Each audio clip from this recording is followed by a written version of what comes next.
So I've been looking through the rules, and I found a section I was looking for. It pertains with everything I was getting ready to do. Just making sure everything's on the up and up, and sure enough, I would have been called a cheater. Because, oh, let me go back here. It's all about hex control and having ground units. So we had our units here, trying to take this spot here. Biot.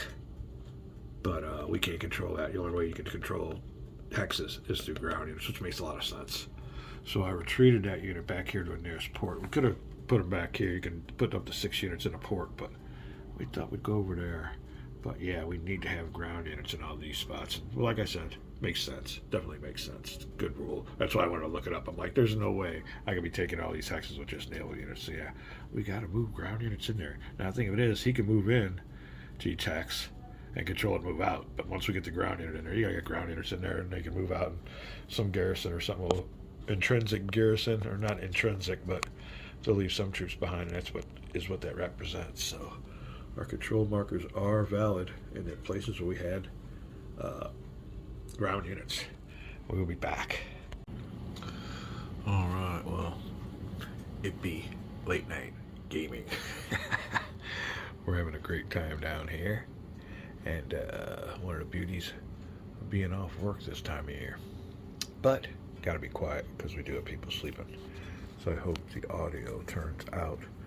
We are here with the Empire of the Sun game, and just wanted to make note real quick in this video that we had to switch from using this for its event to using it for its operational card value because of this.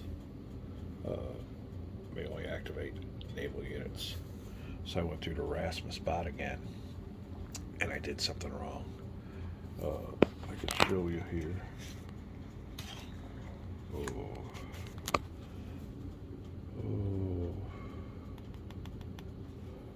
Here you go. Here, G.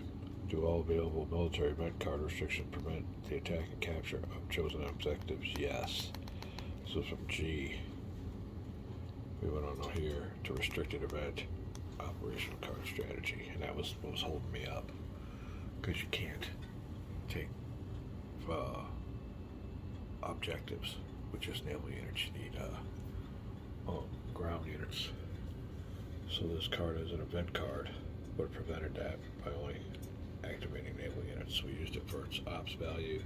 That's 3 plus the headquarters. There's another 3, so that was 6 units altogether. Now we do have to do our smothering attack here with 1 unit. We put ourselves a infantry unit, a bunch of naval units into the main attack, and also using up all of our amphibious shipping points. Now, with that attack, we had a 5 detection value, and I believe we rolled a 5, but because all the Japanese units were detected, went through Allied zones of influence, they got a -2, which means that they were detected. And again, Manila will be the activated headquarters, and the units we activated came from, where did they come from? Came from here. And also activated some air units for a little bit closer to the battle, and also a carrier from, I believe it was here, and they all had to wind their way through to be activated through enemy zones of influence. That's a big thing in this game. Big thing in this game. These guys can't get activated unless they can get themselves into a neutralized zone of influence. Allies got that more covered than the Japanese. So there you go. We'll be back with the battle. Alright, like I said, zones of influence have a big influence on the game. And right here you can see you got a 2-hex zone of influence around all. It's somewhere I wish I could get me some kind of like a template or something I can put on these to show what these all are, because they can get really complicated. But the Allies have pretty well covered it. Japanese have a gap here. with this unit here with its 2, and it's non-negated past this point. These units here are even maybe out of zone of influence. So what I need to do is get me that headquarters for the Japanese player and get it placed in one of these controlled hexes, because it's really bogging the Japanese player down. We'll be back. Alright, we're ready for the attack. This is kind of a big Japanese offensive here for the New Guinea capitulation hex of Biak. There you go. That's where this is all happening at. And Biak is just a little bit better. Japanese coming in here with a bunch of cruisers and some reduced strength naval infantry, Marines. And the only reason they couldn't bring in more is because of their amphibious shipping points. This one here is only worth 1, so we were able to get away with it. And he had to be charged an amphibious shipping point because he did not hitch a ride with any of these ships. He had to come in by himself with just transports, so that was kind of risky. The U.S. definitely detected him. The Japanese in this game have yet to have an operation, I think, that's not been detected. So that's kind of a big part of it too. I think maybe Mark could have lessened the threshold, but we'll see. Maybe it's all the way it was. So we intercepted, which means combat will be simultaneous with the USS Mississippi. Alright, we brought the Mississippi in from right down here. What is this called? Oh, there you go. That was her port. She came on out. We got intelligence. The Japanese are scratching their heads thinking, God damn, we can't do anything without getting intercepted. So there the Americans are, the Allies are here again. And we're parking ourselves in Mississippi out in there. Now the thing of it is, they got a cruiser. These are all half strengths because they've been damaged before, or their numbers are reduced. Maybe instead of a full complement of maybe 5 or 6 cruisers per battalion, they only got 2. But this group, this formation, still at full strength, and at full strength and shooting 12s, almost as much as the battleship. Battleship, you need 12 factors at least to damage it halfway, so to reduce its strength.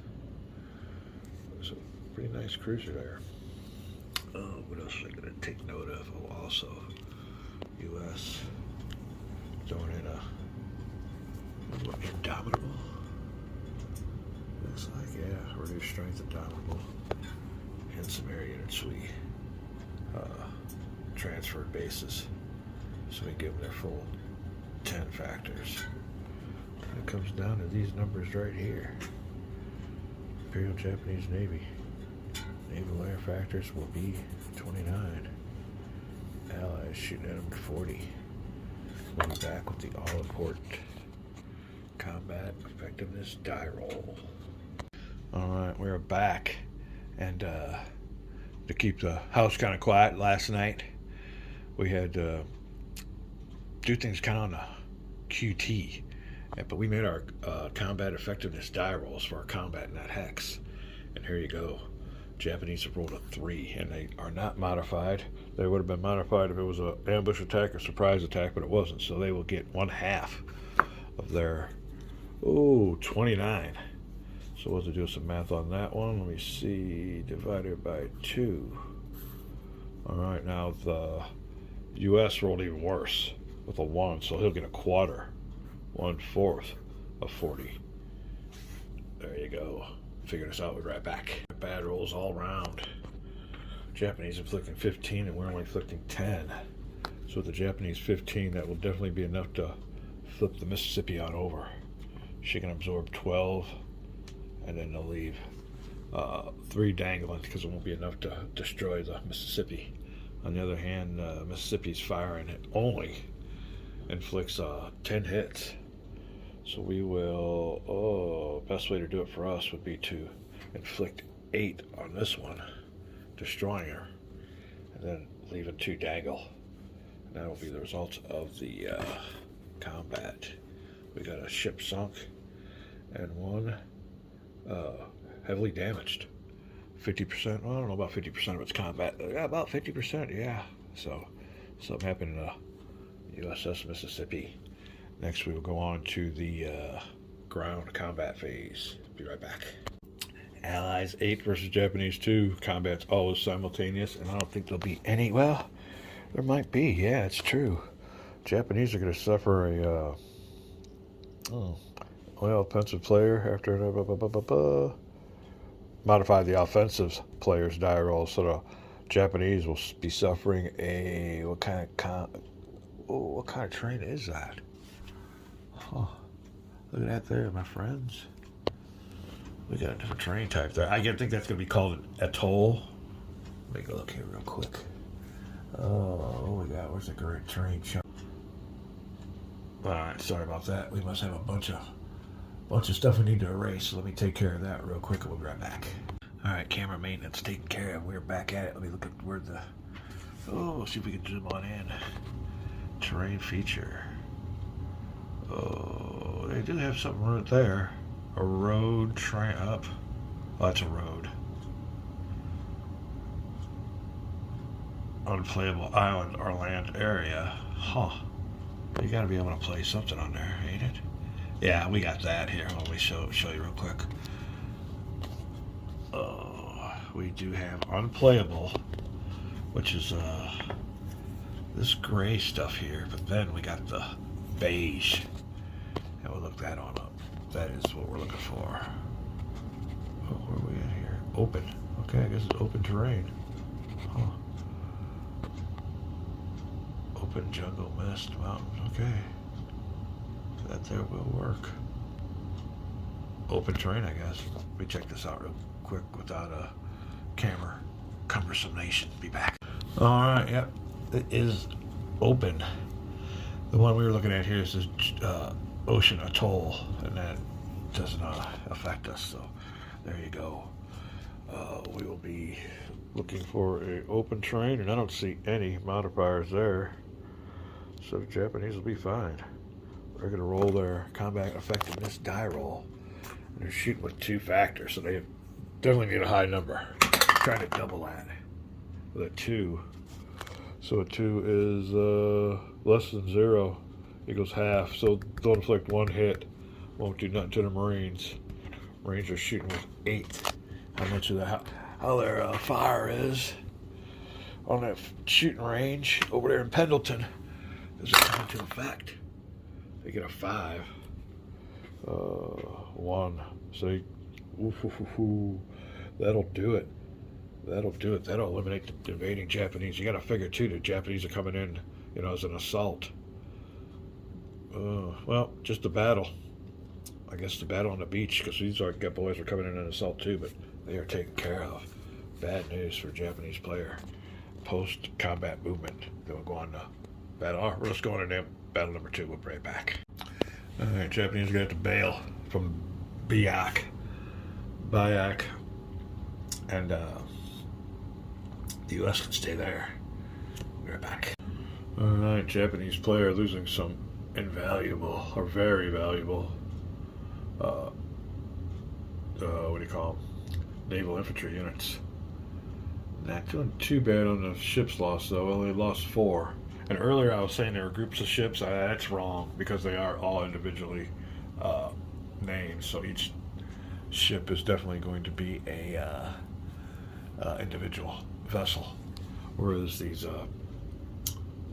air units and infantry units are probably more like squadrons, and like I said, corps. So the only thing individual are the actual ships in this game, and that's kind of cool. But they had to bail, so they'll be getting out of there. Out of the U.S. and the Marines will probably stay there at that port. But that is a big knockdown for the Japanese. We'll see. It's not going to get any better because they got 1 carrier wanting to pin down units here at, is that truck?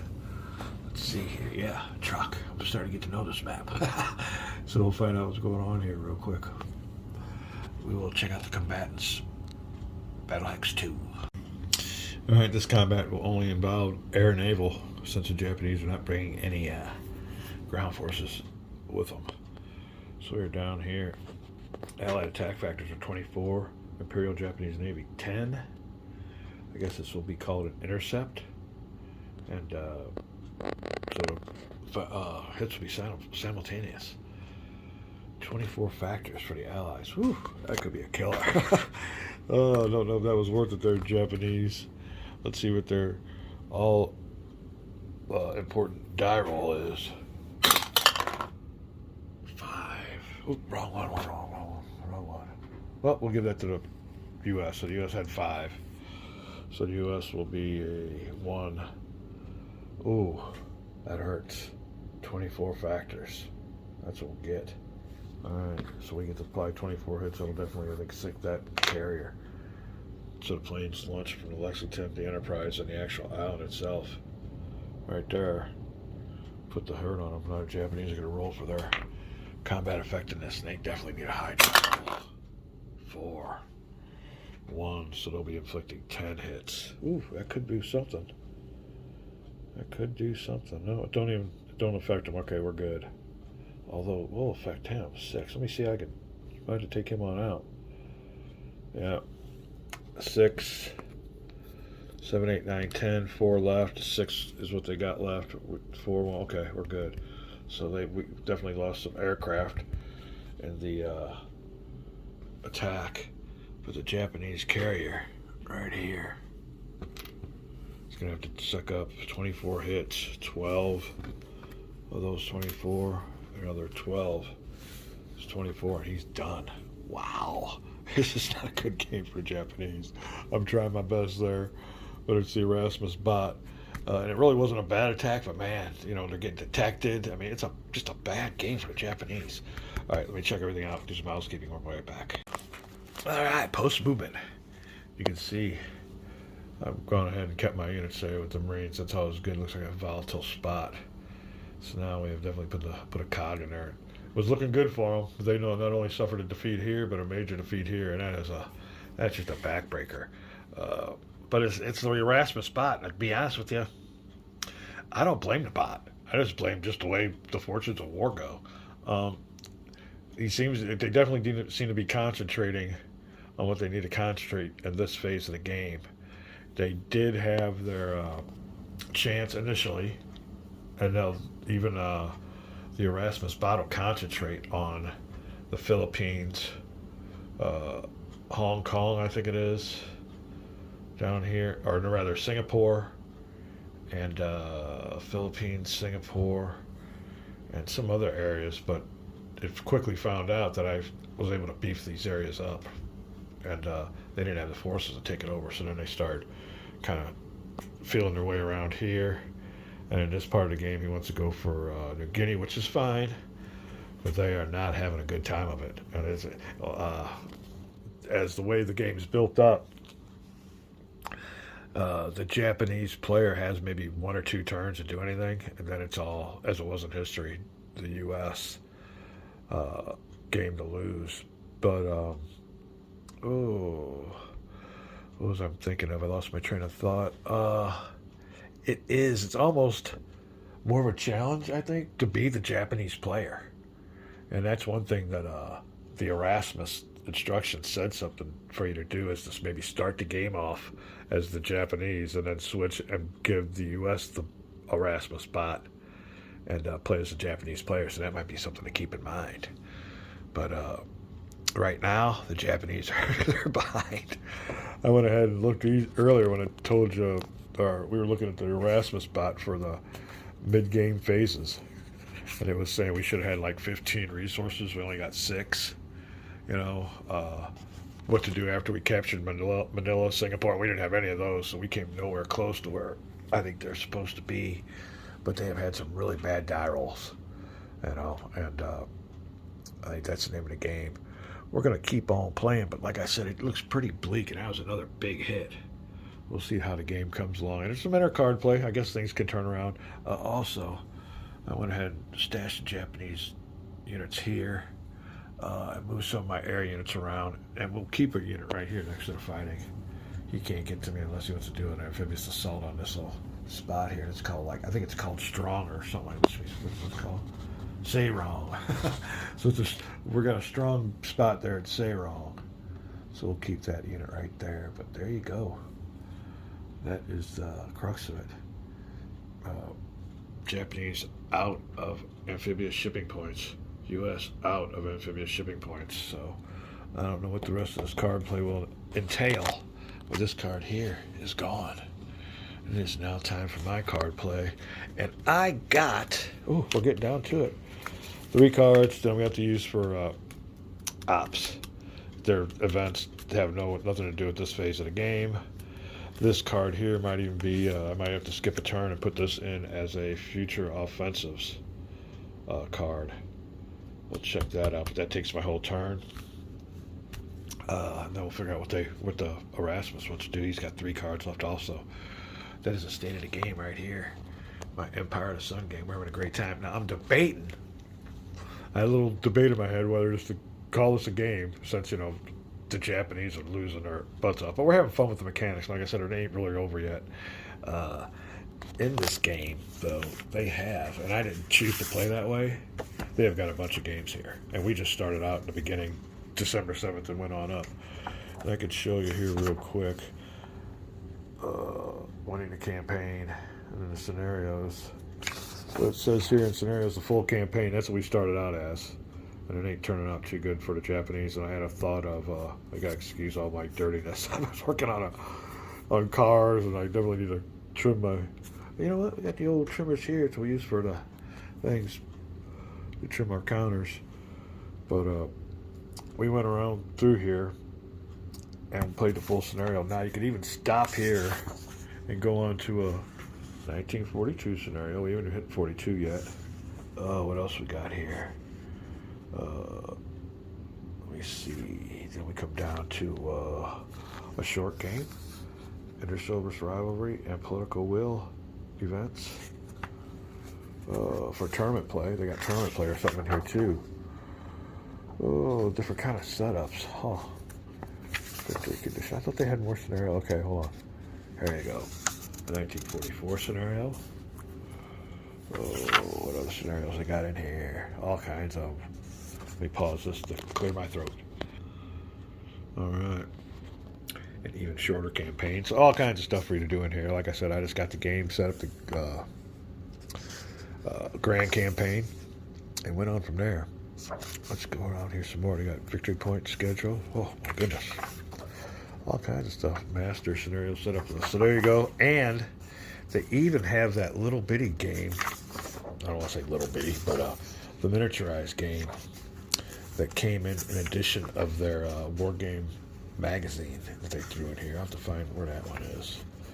But that's like a game within a game. They give you the paper map. It's just this area. I think it was in like their strategy and tactics magazine. GMT's got their own war game magazine. It comes out monthly or something. They had a expansion that they threw in here on the second edition, third printing. Oh, this might be it right here. I just passed it on up. I just passed it on up. Yeah, here you go. There you go. They got it all set up there. It's a little mini map they give you. This isn't the map, but it's over there in my stuff. But which one is this? Huh. I don't see it. Let me see. This scenario starts in 43. Maybe that's not it. Mission length. Oh, there it is. This is the one that was included with their magazine. All right, because it says here, use the Pacific mini-map. So there you go. We are on it. That's an even shorter campaign, 43 and 45, whatever that all entails.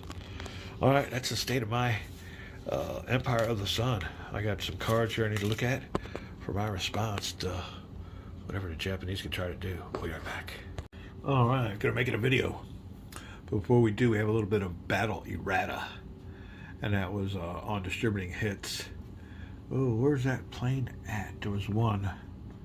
Oh, where did I put him? He had a 6 on his. Is this it here? Yeah. Here you go. It was that battle of truck. When I was dishing out hits, I had to dish out 10 hits for the Japanese, and I was using the 6 number. I got that wrong. 6 is his range. He can absorb 10 hits here, so it'll stay the same. It'll be fine. It's just that instead of leaving hits dangling, he'll absorb all 10 of those hits, still flipping them over, and that'll do it. Just want to make sure I pointed that out, that I was definitely aware of it. We'll be back, calling it a vid.